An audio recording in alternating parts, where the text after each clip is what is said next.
এটা আপনার কাছে জানতে চাইবো সেটা হচ্ছে যে এইটা আমি জানি যে রাজনৈতিক বিজ্ঞানের ইতিহাসে এটা একটা গুরুত্বপূর্ণ প্রশ্ন হয়ে থাকবে যে কেন বিএনপি এবং জামায়াত পরস্পরকে শত্রু জ্ঞান করতে শুরু করলো এবং এটা কখন থেকে।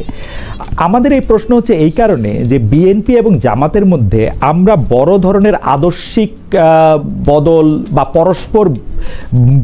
পরস্পরমুখী অবস্থা, বিরোধী অবস্থান আমরা কখনো দেখি নাই। কিন্তু এর আগে কি এমন হইল যে জামাত এবং বিএনপি পরস্পরের প্রচণ্ড শত্রুতে পরিণত হইল এবং জামাত এবং বিএনপি এখন বাংলাদেশের রাজনীতিতে আর্চ রাইভাল হিসেবে পরিচিত থাকবে। এটা 5 আগস্টের পরে হয়েছে আহমেদ আজম ভাই, আমাদের পর্যবেক্ষণে এটা কেন হয়েছে এটা আমরা জানতে চাই।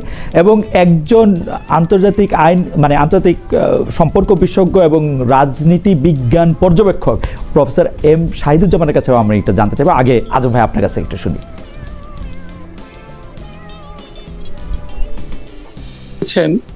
যে বিএনপি এবং জামায়াতের সাথে দীর্ঘদিন একটি আদর্শিক সম্পর্ক ছিল, এই কথাটি সঠিক নয় খালেদ।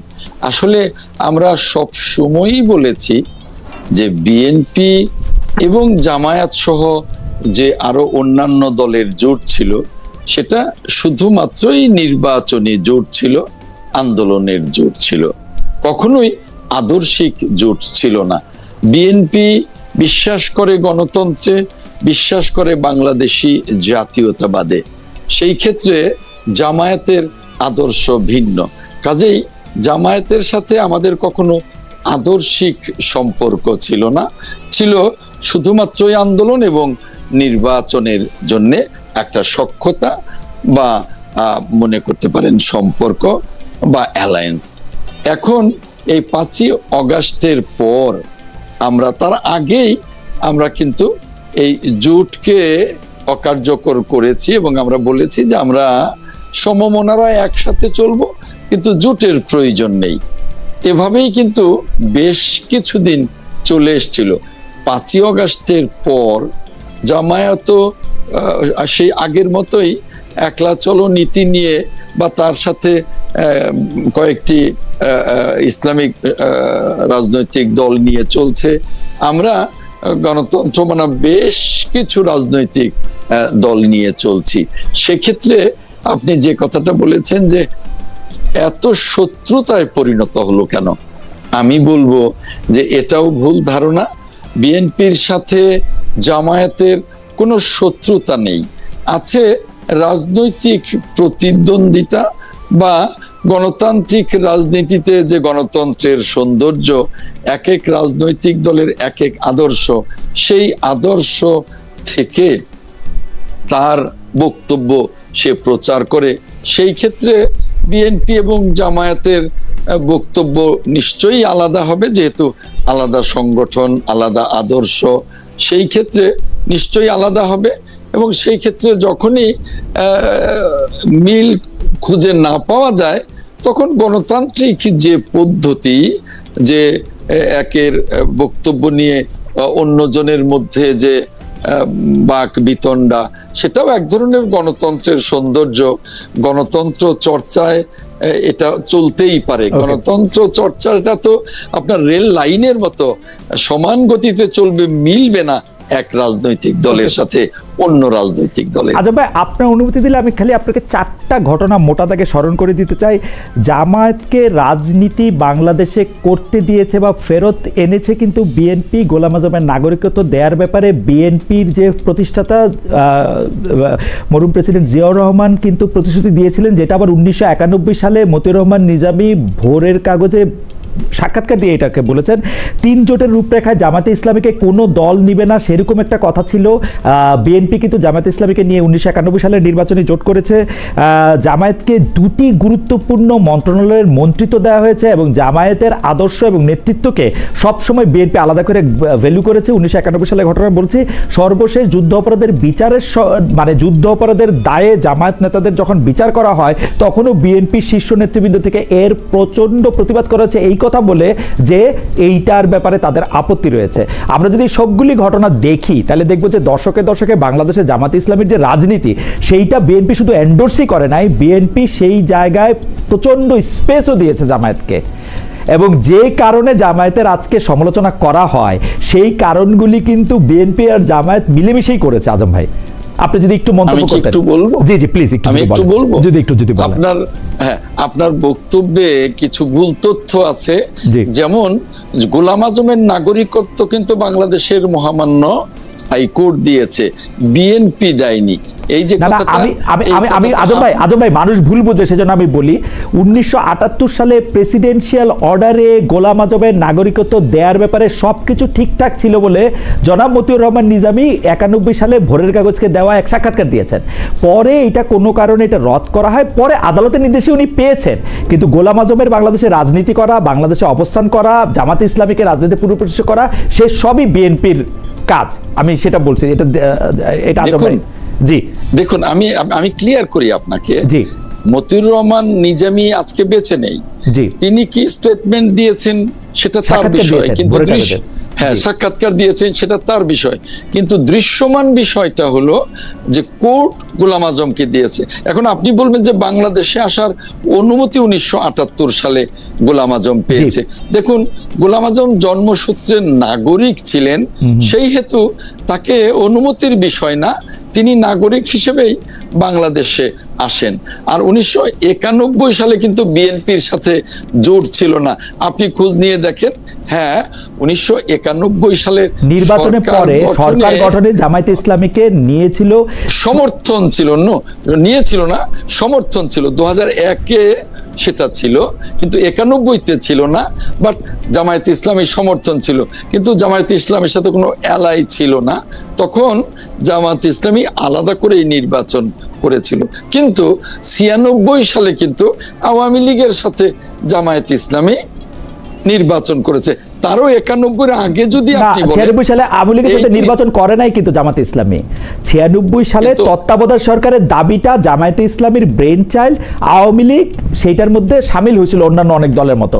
আর মাঝখানে তো আজম ভাই, আমি তো মাঝখানে স্মরণ করাই দেই, ঘাতক দালাল নির্মূল কমিটি নামে যে কমিটিটা হয়েছিল সেটাতে জাহানার ইমামকে রাষ্ট্রদ্রোহী এবং আরো তারা যারা ছিলেন তাদেরকে রাষ্ট্রদ্রোহী করেছিল, কিন্তু বিএনপি জেলে নেওয়া হয়েছিল কিন্তু জামায়াতকে খুশি করার জন্য। না, আমি একটু বলি, 86 নির্বাচনের কথা আপনার মনে আছে কিনা? 86 নির্বাচন 91-এর আগে 86 নির্বাচনে জামায়াত প্রথম নির্বাচনে এসেছিল, এবং যে নির্বাচনে জামায়াত ছিল, আওয়ামী লীগ ছিল, এরশাদ ছিল। রাইট, কথাটা এটা যদি সত্যি হয়, তাহলে এটা যদি আপনি এন্ডোর্স করেন, তাহলে পরিষ্কার যে জামায়াত বিএনপির আগেই আওয়ামী লীগ এবং এরশাদের সাথে অ্যালায়েন্স করে কিন্তু বাংলাদেশের রাজনীতির পটে আসে এবং তারা নির্বাচনে আসে।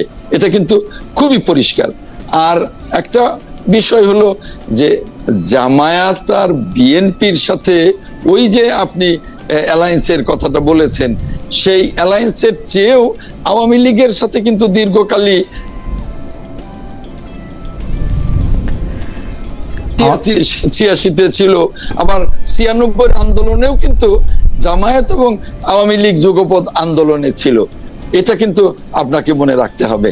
কাজেই জামায়াত যেমন আওয়ামী লীগের সাথে ছিল, জামায়াত বিএনপির সাথেও ছিল।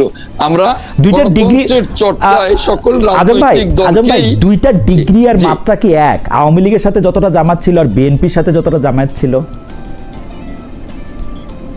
এক বা দুই, সেই হিসাবটা তো পরের কথা। বড় কথা হলো যে শুরুটা তো আওয়ামী লীগের সাথে, শুরুটা তো এরশাদের সাথে 86-এ। অতএব আমরা 1-2 হিসাবটা পরে বলি, শুরুটা কাদের সাথে সেটা বলি। আর বড় কথাটা হলো যে আমরা গণতন্ত্রের চর্চায় সকলকেই আমরা কিন্তু স্পেস দিয়েছি, আওয়ামী লীগকে স্পেস দেইনি। আওয়ামী লীগকে স্পেস না দিলে বাকশাল থেকে কি করে আওয়ামী লীগ হলো নতুন করে? আবার ওই যে 78 সালে যখন নতুন করে গণতন্ত্রের চর্চা শুরু করলেন রাষ্ট্রপতি জিয়াউর রহমান, তখনই আওয়ামী লীগের জন্ম, তখনই বিএনপির জন্ম, তখনই ইসলামিক ডেমোক্রেটিক লীগ ছিল তার জন্ম। আচ্ছা, আমরা বোধহয় আজম ভাই আপনাকে বুঝতে পেরেছি, এবং আজম ভাইয়ের সংযোগটাও খুব বাড়াবাড়ি রকমের খারাপ করছে। আমি একটু জনাব ডক্টর এম শাহিদুজ্জামানের কাছে একটু জানতে চাইবো যে স্যার, আপনি তো এটা শুনলেনই, আপনার কাছে কি মনে হয় জামায়াত আর বিএনপির সম্পর্ক আগে যেরকম ছিল এখন সেরকমই আছে? আমাদের বিবেচনায় যে সম্পর্কটা যে অবনতি ঘটলো, জামায়াত আর বিএনপি যে পরস্পর মুখোমুখি একটা অবস্থানে দাঁড়ালো, এর জন্য আসলে মানে কি ঘটনা বা কোন বিষয়টা দায়ী বলে আপনি মনে করেন, বা এর পেছনে কি রয়েছে? Professor M Shahiduzzaman. ধন্যবাদ খালেদ। তোমার প্রশ্নটা প্রথমে যে জিজ্ঞেস করেছিলেন, it's a very powerful question, অত্যন্ত শক্তিশালী একটা প্রশ্ন, এবং আমি এর উত্তর দিতে গেলে একটা প্রোফাউন্ড ডিসএগ্রিমেন্টে চলে যাচ্ছে আমার বন্ধু অ্যাডভোকেট সাহেবের সাথে, আজম সাহেবের সাথে। কেননা আমাকে দেখতে হচ্ছে, সেই ঘুরে চলে যেতে হচ্ছে 1979-80-তে। আমরা তখন তিনজন প্রেসিডেন্ট জিয়াউর রহমানকে ব্রিফ করতাম ইরান ইরাক ওয়ার নিয়ে। সন্ধ্যার সময় অন্তত সপ্তাহে 3 দিন রাত্রি 9টা থেকে প্রায় রাত 12টা পর্যন্ত আমি আমাদের বিসে তৎকালীন চেয়ারম্যান ছিলেন ব্রিগেডিয়ার মোমেন, উনি এখনো জীবিত, এবং আমাদের সাথে আরো দুজন ছিলেন, ডক্টর CM শামীম ক্যালিফোর্নিয়াতে অধ্যাপনা করছেন, এবং ডক্টর শওকত হাসান যিনি অটোয়াতে সেটেল করেছেন। আমি আপনাকে বলি, প্রেসিডেন্ট জিয়াকে যখন আমরা ব্রিফ করতাম, প্রায় কিন্তু তিনি আমাদেরকে এই প্রসঙ্গটা উত্থাপন করতেন। তাকে তার নিকটস্থ সিনিয়র কোনো পলিটিশিয়ান যদি জিজ্ঞেস করতেন যে স্যার আপনি জামাতের সাথে কেন সংযুক্ত করছেন বিএনপিকে, জামাত কেন, প্রেসিডেন্ট জিয়া আমার এখনো মনে পড়ে স্পষ্টই কিছুটা রাগত স্বরে বলতেন, ওরা তাহলে কোথায় যাবে, ওদেরকে কি আপনি মানে বিশ্বাসঘাতক ভেবে সারাক্ষণ কতদিন তাদেরকে জুড়ে ঠেলে রাখবেন? তাদের কি রাজনীতির অধিকার নেই? আমার কি দায়িত্ব নেই তাদেরকে রাজনীতিতে ফিরিয়ে আনার? দেখেন, এটাকে আপনি দুইভাবে দেখতে পারেন। প্রেসিডেন্ট জিয়া যে আবেগপ্রবণ ভাবে জামাতের প্রসঙ্গটা টেনেছে এবং বিএনপি এবং তার নিজের রাজনীতির সাথে সংযুক্ত করতে চেয়েছে, এটা কিন্তু আবেগপ্রবণ ছিল না, এটা অত্যন্ত ক্যালকুলেটেড ছিল। কেননা ওই সময়টায় তিনি তার যে উত্থান ঘটেছিল, যে কঠিন বছরগুলো 77, 78, 79, তখন তিনি খড়কুটোর মতো প্রায় রাজনৈতিক এলাই খুঁজছিলেন। আওয়ামী লীগ তাকে বারবার তাকে কোণঠাসা করেছে, তার রাজনীতি শেষ করে দিতে চেষ্টা করেছে, এবং সবচেয়ে উল্লেখযোগ্য মিত্রই ছিল এই জামাতে ইসলামী। এবং জামাতে ইসলামীর নেতৃত্বকে প্রেসিডেন্ট জিয়া দেখলেন যে তার রাজনীতির সাথে সংযুক্ত করতে পারলে তার সংখ্যাগত দিক থেকে রাজনীতিতে প্রবেশ করার উৎকর্ষটা ঘটবে। এবং এজন্যই আমি বলছি যে প্রেসিডেন্ট জিয়া যতদিন জীবিত ছিলেন, জামাতে ইসলামী কিন্তু বিএনপির রাজনীতির একটা স্তম্ভ ছিল। আমি আবার বলছি, আজম সাহেব আপনি কিছু মনে করবেন না, ব্যক্তিগত কিছু না, কিন্তু আপনার সাথে আমি একদম সম্পূর্ণ দ্বিমত পোষণ করে বলছি যে জামাতকে যেভাবে প্রেসিডেন্ট জিয়া নিয়েছিল, কেননা ওই সময় প্রেসিডেন্ট জিয়া কিন্তু অনেক সময় কাটাতেন বিভিন্ন ইসলামিক স্কলারদের সাথে। আমার যারা সমসাময়িক তখনকার, তাদের মধ্যে চিরং ইউনিভার্সিটির ভাইস চ্যান্সেলর ছিলেন আব্দুল করিম সাহেব, আরো অন্যান্য ছিলেন যারা বাঙালি মুসলমানের ইতিহাস নিয়ে প্রচুর গবেষণা করেছিলেন। প্রেসিডেন্ট জিয়া কিন্তু ইসলামিক পার্সপেক্টিভ, মুসলমানদের ইতিহাস নিয়ে অত্যন্ত ঘনিষ্ঠভাবে জড়িত ছিলেন। এবং সেই অর্থে আমি বলবো যে জামাতে ইসলামীকে প্রেসিডেন্ট জিয়া, আমার এটা অত্যুক্তি হবে না বলতে, যে বাংলাদেশের যে ভৌগোলিক সীমান্ত এবং এই যে 71-এর মুক্তিযুদ্ধের মাধ্যমে আমরা 47-এর সীমান্তকেই বজায় রেখেছি, এটাকে কিন্তু প্রেসিডেন্ট জিয়া দেখতেন যে আমাদের দেশের যে স্বতন্ত্র যে আইডেন্টিটি, অর্থাৎ এই যে সেই অষ্টম নবম 12th সেঞ্চুরি থেকে যে সুলতানেট অফ বেঙ্গল ইভলভ করেছে, একদিন প্রেসিডেন্ট জিয়া কিন্তু এই কথাও বলেছিলেন যে আমাদের পলিটিক্যাল রুটস হচ্ছে এই ইখতিয়ার বিন বখতিয়ার খিলজির সময় থেকে, সুলতানেট অফ বেঙ্গল। এই বিষয়টা তার নিজস্ব ছিল না, তাকে নিশ্চয়ই এইভাবে ব্রিফ করা হয়েছিল এবং এটা তিনি মেনে নিতেন। সেই অর্থে কিন্তু আমি একটু স্যার মাঝখানে একটু থামাই। প্রফেসর শাহিদুজ্জামান আমাদের সাথে জনাব আহমেদ আজম খান আবার ফিরে এসছেন। তো আপনি বলছিলেন যে মানে জামায়াতকে রাজনীতিতে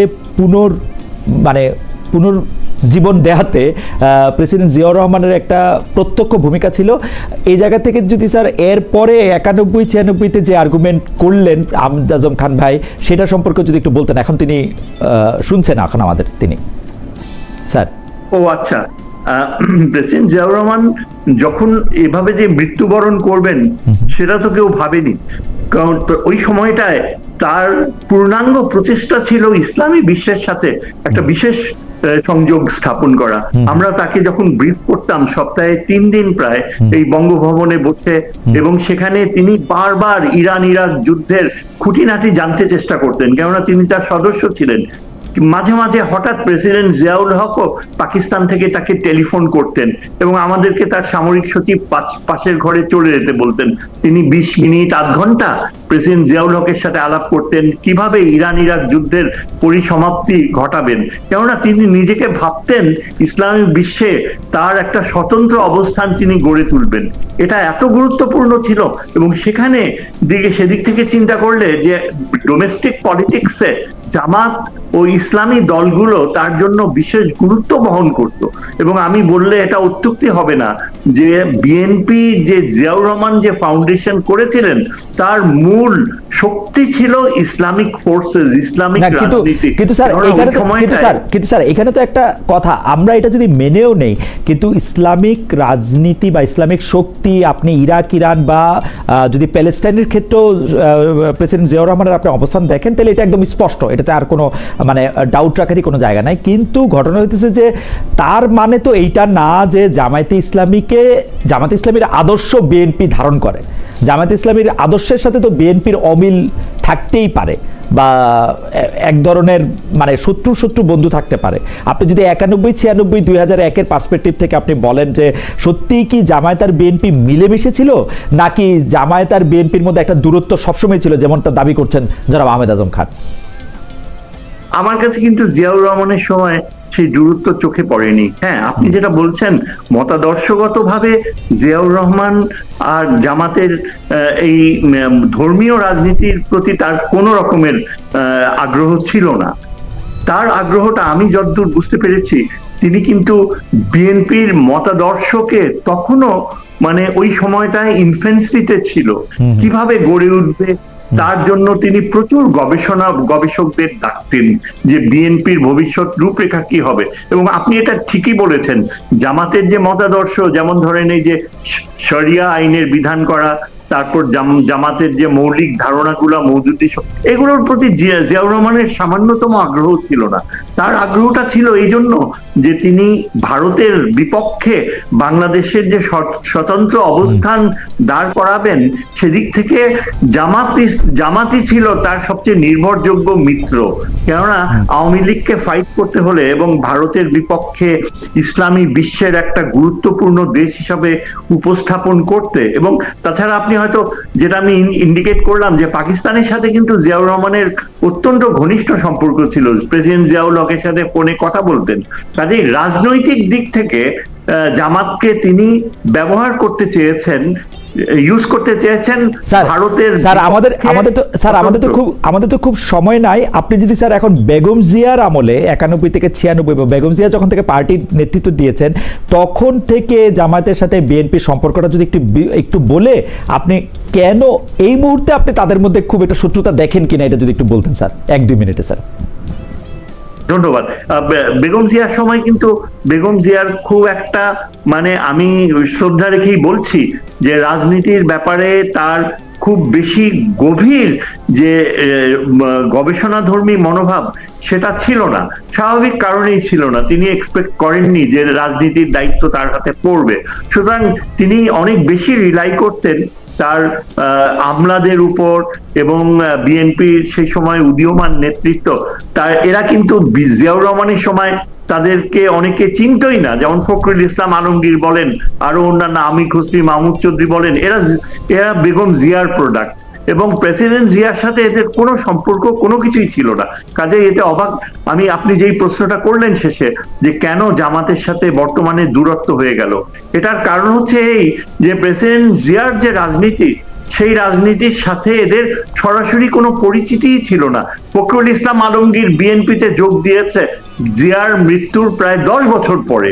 এবং এখন যদি আপনি তার কথাগুলো শুনেন, তার ভাষাগুলো শুনি, আমি অবাক হয়ে যাই। আমি কিছুতেই জিয়াউর রহমানের সাথে এই ভদ্রলোককে রিলেট করতে পারি না।